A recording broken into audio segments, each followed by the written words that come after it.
ወታደሮቹ ሊይዙት ሲቀርቡ ደቀ መዛሙርቱ ጌታ ሆይ በሰይፍ እንምታቸውን ብለው ጠየቁ። ፈጣኑ ጴጥሮስ ግን መልስ ሳይጠብቅ የሊቀ ካህናቱን ባሪያ ጆሮውን ቆረጠው። ሊቃውንት እንደሚሉት ጴጥሮስ አንገቱን መትቶ ሊጥለው የሰደደ ቢሆንም ልምድ ስለሌለው ጆሮውን አገኘው። እዚህ ላይ ጴጥሮስ 2 ሰይፍ ይዞ ከጭፍራ ተዋጊ ጋር ውጊያ ማስነሳቱ በራሱ ለጌታ ያለው ፍቅር ነገሩን እንዳያስብበት እንዳደረገው ያሳያል። ሕማማት ስብሐት ለከ አምላኪ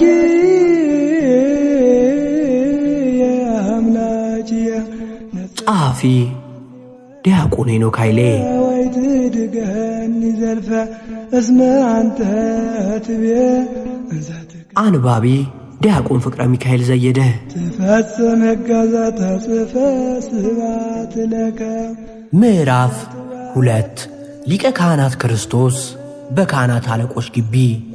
ኩለየ ኦ ዘትቤ ኤሎሄ በጸሐፊው ሙሉ ፍቃድ በተከታታይ በልቦና ቲዩብ የሚደመጥ ክፍል 1።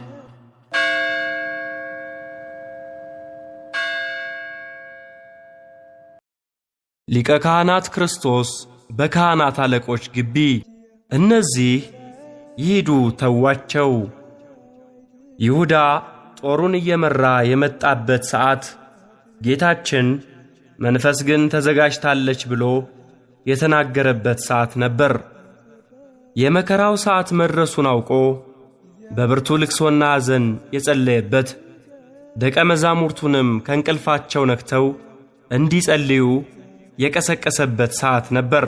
ትጉና ጸልዩ እያላቸው እንቅልፍ አልጠግብ ያሉት ደቀ መዛሙርቱን 2 ጊዜ የቀሰቀሳቸው ጌታም መልሰው ሲተኙ የይሁዳንና የወታደሮቹን መምጫ መድረስ አይቶ ከእንግዲህ ስተኙ ያላቸው ቢተኙም የማያስተኙ ጠላቶች ስለመጡባቸው ነበር። ይሁዳ ሊያስይዘው ምቹ ጊዜ ሲጠብቅ ለ2 ቀናት ቢቆይም ጌታችንን ጊዜው እስከሚደርስና ከሞቱ በፊት የሚያደርገውን ሥራ ሁሉ ሳይፈጽም ማንም አልያዘውም። ደቀ መዛሙርቱ ፋሲካን ወዴት እንድናሰናዳልህ ትወዳለህ ብለው በጠየቁት ጊዜ ወደ ከተማ ሂዱ፣ ማድጋ ውሃ የተሸከመ ሰውም ይገናኛችኋል፣ እርሱም በደርብ ላይ ያለውን የተሰናዳና የተነጠፈ ታላቅ አዳራሽ ያሳያችኋል ብሏቸው ነበር። በንግግሩ የሰውየውንና ፋሲካ የሚደረግበትን ቦታ ስም የሸሸገው በዚያ ጆሮውን አቁሞ የሚሰማው ይሁዳ ስፍራውን ካወቀ ወደ አይሁድ ሄዶ ስለሚናገርና ወታደሮችን ይዞ ስለሚመጣ ነበር።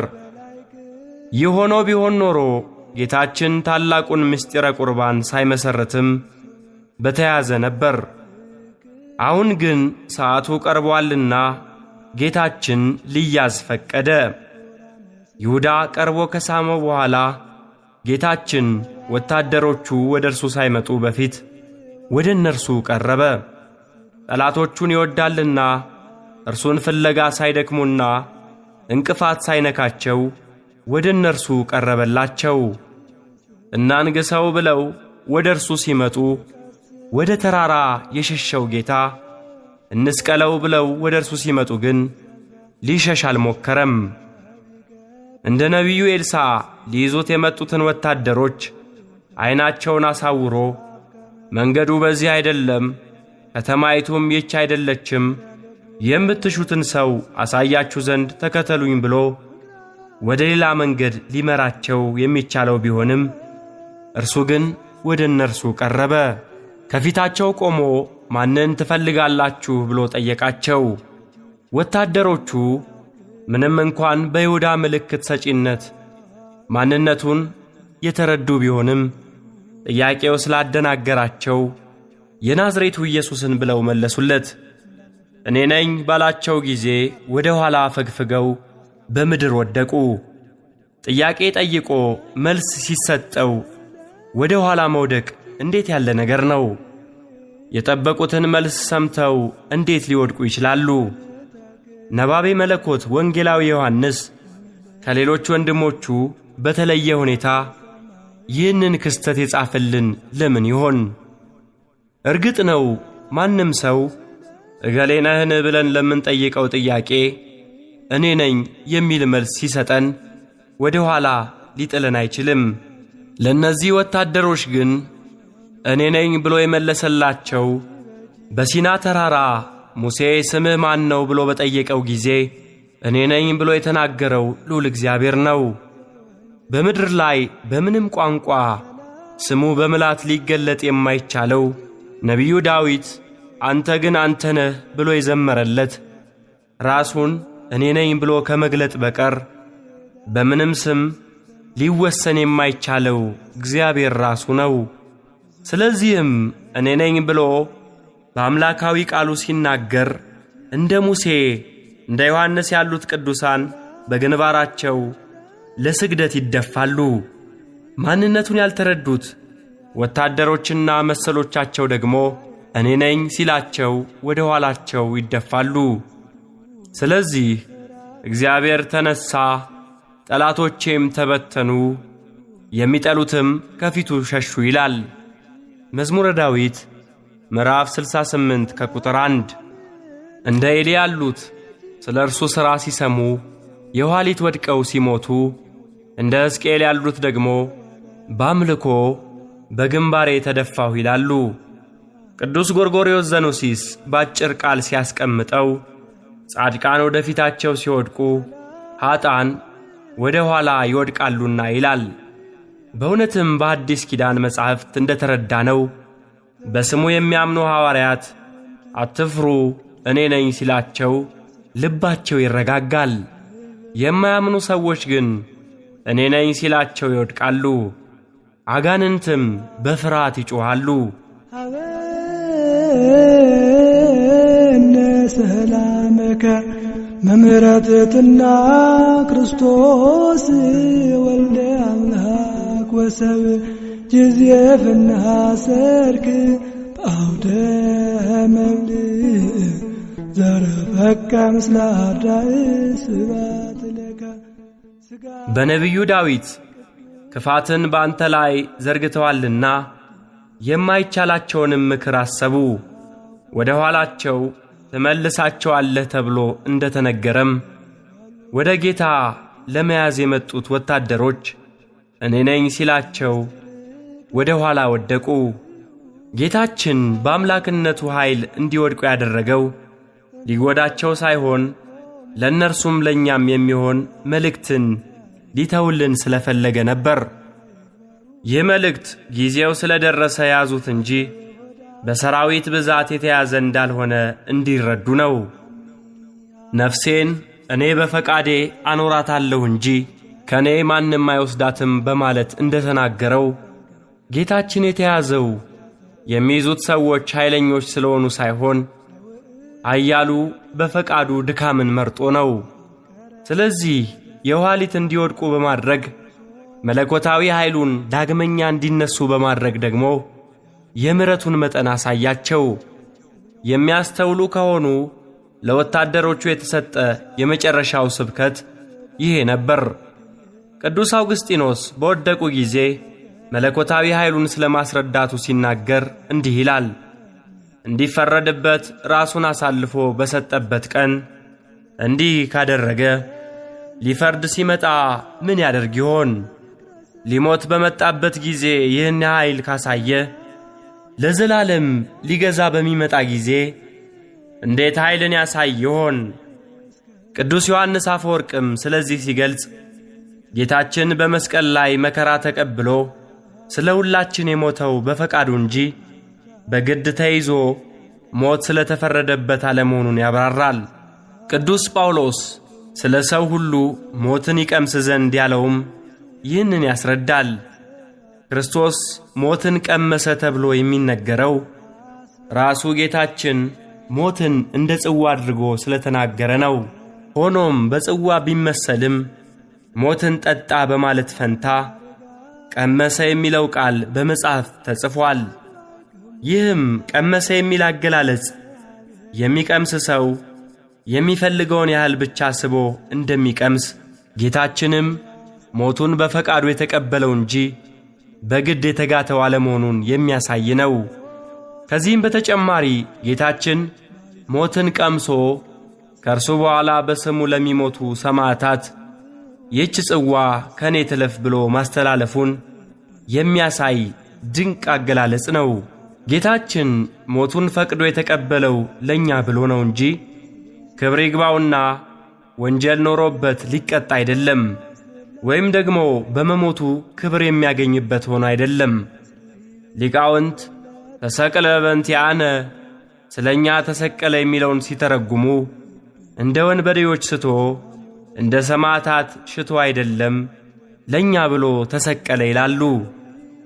በወታደሮቹ መውደቅ ይህንን ካስተማረ በኋላ ወታደሮቹ ከወደቁበት ሲነሱ ለሁለተኛ ጊዜ ማንን ትፈልጋላችሁ ብሎ ጠየቃቸው። እነርሱም የናዝሬቱን ኢየሱስን ብለው መለሱ። ደግሞ እኔ ነኝ ሲላቸው ግን በመጀመሪያው ኃይሉንና በፈቃዱ መያዙን ገልጧልና ወደ ኋላ አልወደቁም። ደግመው ቢወድቁ ኖሮ ምናልባትም ከዚያ በኋላ ቢጠይቃቸውም ላይመልሱና የመጡበትን ትተው ሊሄዱ በቻሉም ነበር። ጌታችን ከመያዙ በፊት ለወታደሮቹ አንድ ነገር አሳሰባቸው። የሚይዙት ኃይል ስለሌለው ሳይሆን ፈቅዶ መሆኑን ካስረዳ በኋላ ልትይዙኝ ከሆነ እንግዲህ እኔን ትፈልጉ እንደሆናችሁ እነዚህ ሂዱ፣ ተዋቸው አለ። ወደ መከራ እየሄደ ስለ ተማሪዎቹ የሚያስብ መምህር፣ ወደ መታረድ እየሄደ ስለ በጎቹ የሚጨነቅ መልካም እረኛ ክርስቶስ እኔን ያዙኝና እነዚህ ሂዱ፣ ተዋቸው ብሎ ነፍሱን ስለ በጎቹ አሳልፎ ሰጠ። የደቀ መዛሙርቱን አቅማቸውን ያውቃልና ከሚቻላቸው በላይ ተፈትነው እንዳይጠፉ ባልጸና እምነታቸው በመከራ እንዳይወድቁ ያስባልና በአንዲት ገረድ ፊት የሚክዱት ሐዋርያት በወታደር ፊት እንዲጋፈጡ አላሰናበታቸውም። ይሂዱ፣ ተዋቸው አለ። ሊቃውንት እንዳስተዋሉት ጌታችን እነዚህን አለ እንጂ ደቀ መዛሙርቴን ተዋቸው ይሂዱ አላለም። ደቀ መዛሙርቱ መሆናቸውን ቢገልጽ በንግግሩ አደጋ ላይ እንዳይጥላቸው ሳሳላቸው። በሊቀ ካህናቱ ፊትም ቀርቦ ሲመረመር በምርመራ ሂደት የተባባሪዎችን ስም አውጣ መባል የተለመደ ነውና ስለ ደቀ መዛሙርቱ ተጠይቆ ነበር። ጌታችን ግርፋትና በጥፊ መመታቱን በትዕግሥት ተቀበለ እንጂ የበጎቹን ስም ለተኩላ አልተናገረም። አስቀድሞ ሲጸልይ ከእነርሱ ጋር ባለም ሳለሁ የሰጠኸኝን በስምህ እኔ ጠብቃቸው ነበር፣ ጠበቅኳቸውም። መጽሐፉም እንዲፈጸም ከጥፋት ልጅ በቀር ከእነርሱ ማንም አልጠፋም ብሎ እንደተናገረው አስቦ ሸምቆ በፈቃዱ ከካደው ከይሁዳ በቀር በማይችሉት መከራ ተፈትነው ይወድቁ ዘንድ ደቀ መዛሙርቱን አልተዋቸውም። እነዚህን ይሂዱ፣ ተዋቸው የሚለው ቃል ምንኛ ድንቅ ነው! ጌታችን እሱ ታስሮ ነፃ ያወጣው ደቀ መዛሙርቱን ብቻ ሳይሆን ሁላችንንም ነው። ታስሮ ያስፈታን፣ በነፃነት እንድንሄድ ያደረገን ሁላችንንም ነው። ቅዱስ ስምዖን አምዳዊ አንተም መልሰህ እነዚህን ተዋቸው ይሂዱ፣ እኔን ያዙኝ ብለህ ስለ ደቀ መዛሙርቱና ስለሚያምኑብህ ሕዝብህ ሁሉ ነፍስህን ለሞት ሰጠህ። ወአንተሂ ትቤሎሙ እድግዎሙ ለሉ ይሁሩ ወአሐዙኒ ሊተ ወመጠውከ ነፍስከ ለሞት እየንተ አርዳኢከ ወእየንተ ኩሎሙ ምእመናኒከ ሲል አብራርቶታል።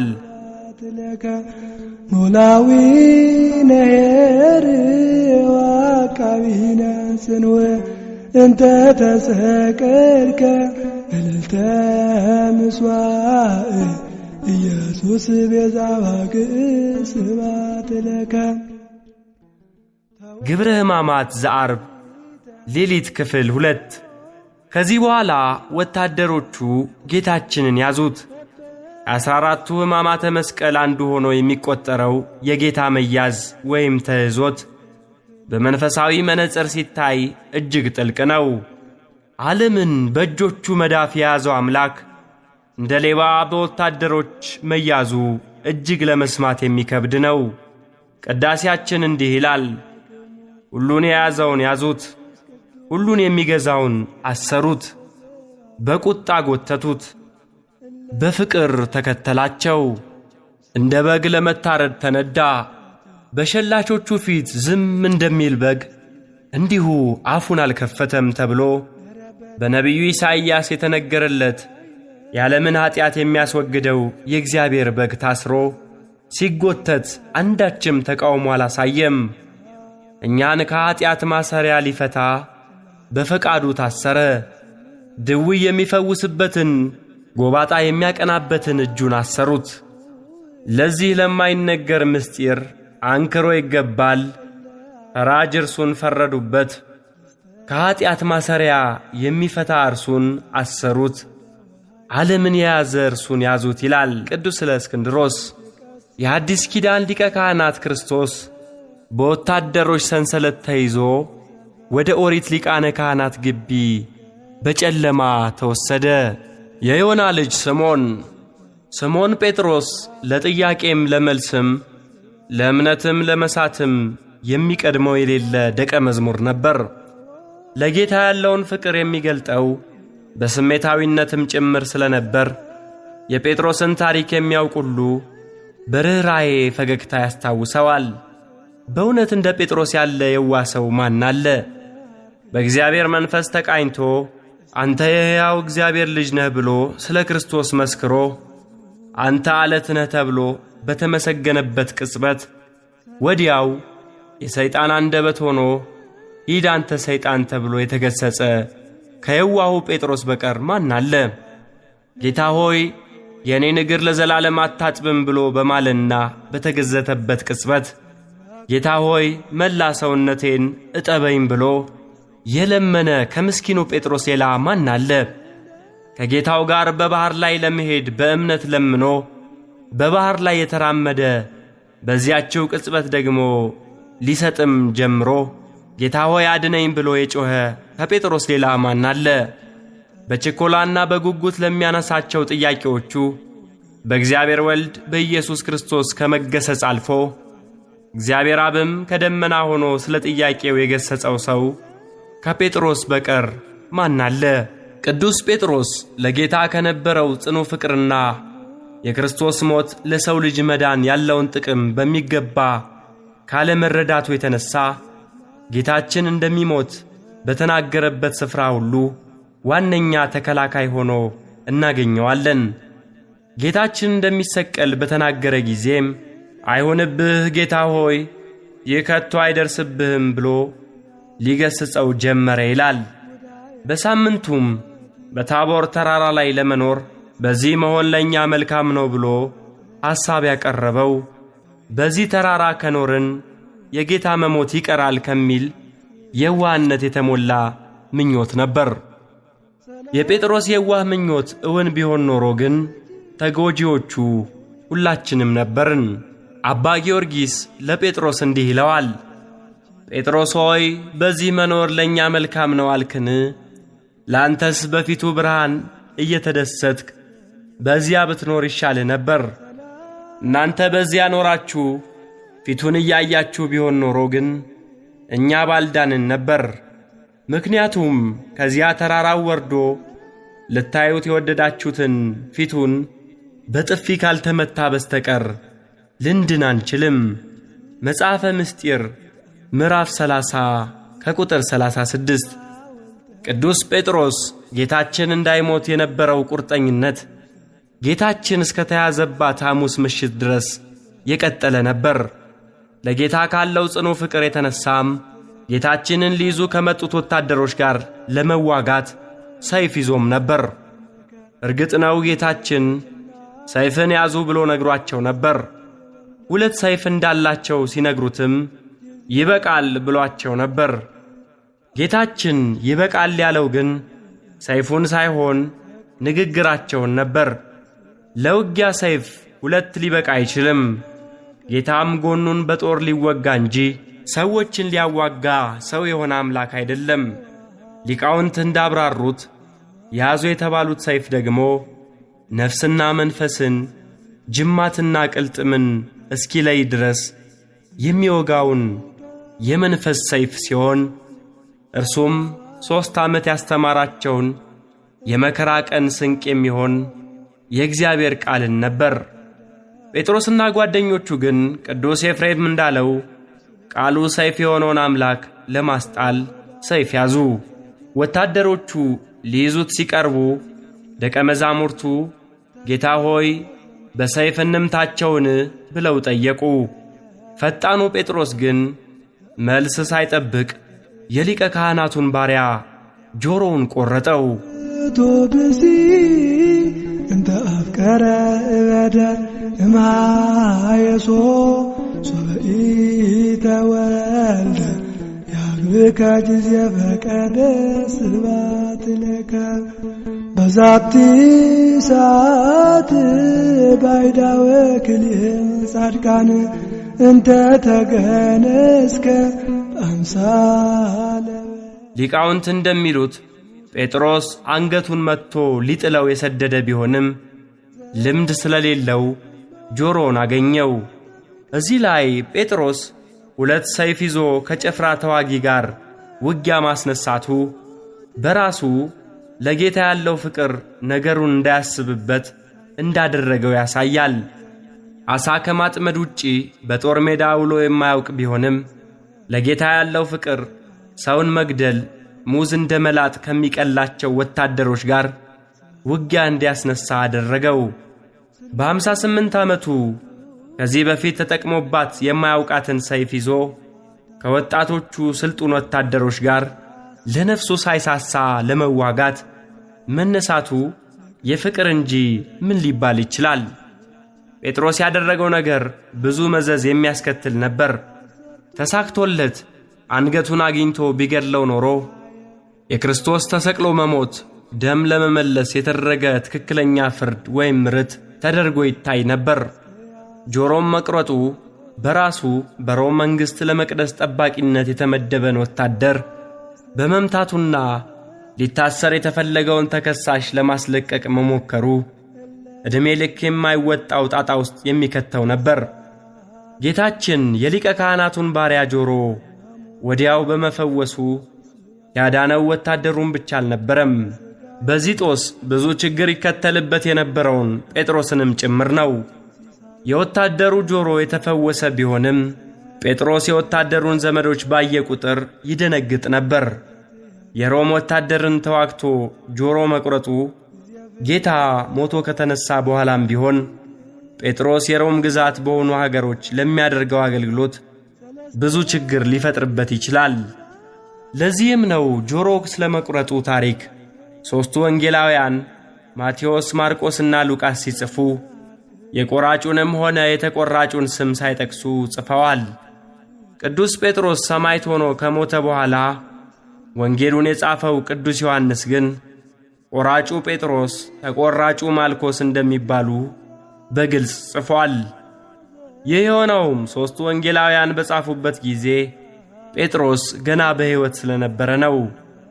ጉዳዩን በግልጽ ቢጽፉ ኖሮ ጴጥሮስ ሮማዊ ወታደር መውጋቱን የሚያሳይ የጽሑፍ ማስረጃ ተገኘ ተብሎ ክርስቲያኖችን በምን እናሰቃይ ላሉት ሮማውያን ሰርግና ምላሽ ይሆንላቸው ነበር።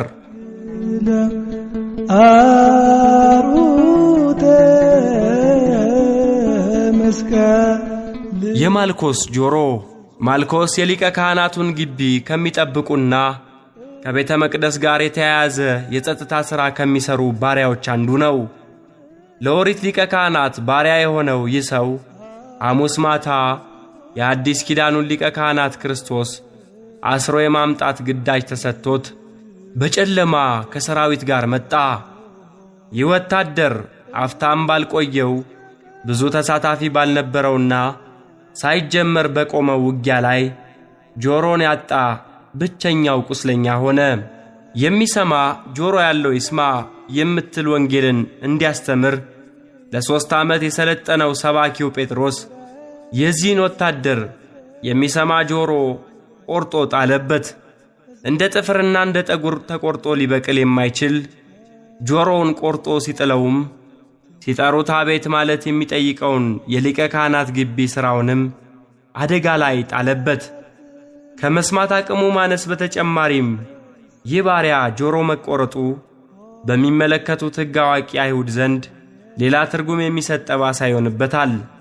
በኦሪት ሕግ መሠረት አንድ ባሪያ ለ6 ዓመታት ከተገዛ በኋላ በ7ኛው ዓመት ነፃ እንዲወጣ መብት ነበረው።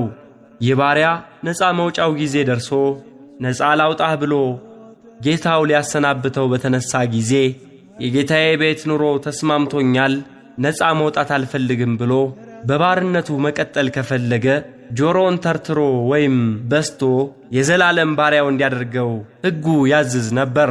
ዘጸአት ምዕራፍ 21 ከቁጥር 2። በዚህ መሠረት ማልኮስ በሕግ አዋቂዎች ዘንድ ጆሮውን ተቆርጦ ቢታይ የሚያስተላልፈው መልእክት ባርነቴ ይሻለኛል እንዳለ ሆኖ ነው። ጌታችን የዚህን ባሪያ ጆሮ ወዲያው ቢፈውስለትም የዚህ ባሪያ ጆሮ መቆረጥ ታሪክ የሰው ልጅ የባርነት ዘመን የነበረው 6ኛው ሺህ ሲፈጸም ነፃ ሊያወጣቸው የመጣውን ጌታ አንሰማም ብለው የባርነትን ሕይወት ለመኖር ለመረጡ ለአይሁድ ምጸታዊ ተግሳጽ የሚሆን ክስተት ነበር። 3ቱ ወንጌላውያን የጆሮውን መቆረጥ ብቻ ሲጽፉ፣ ሐኪሙ ሉቃስ ግን በሕክምናው ጥበብ ጨርሶ የማይታሰበውን ድንቅ ሥራ አይቶ ሳያልፍ ጆሮውን በመዳሰስ ብቻ ፈወሰው ብሎ ጽፎልናል። ሰውን እንደ ሸክላ ሰሪ ከአፈር የፈጠረው እግዚአብሔር ወልድ የዕውሩን ዐይን ከጭቃ ለውሶ ታጠብና እያለው ሁሉን ቻይ ክርስቶስ የሸክላው ጆሮ ድንገት ቢቆረጥ በአምላካዊ እጁ ዳግመኛ ጆሮ ሰጠው።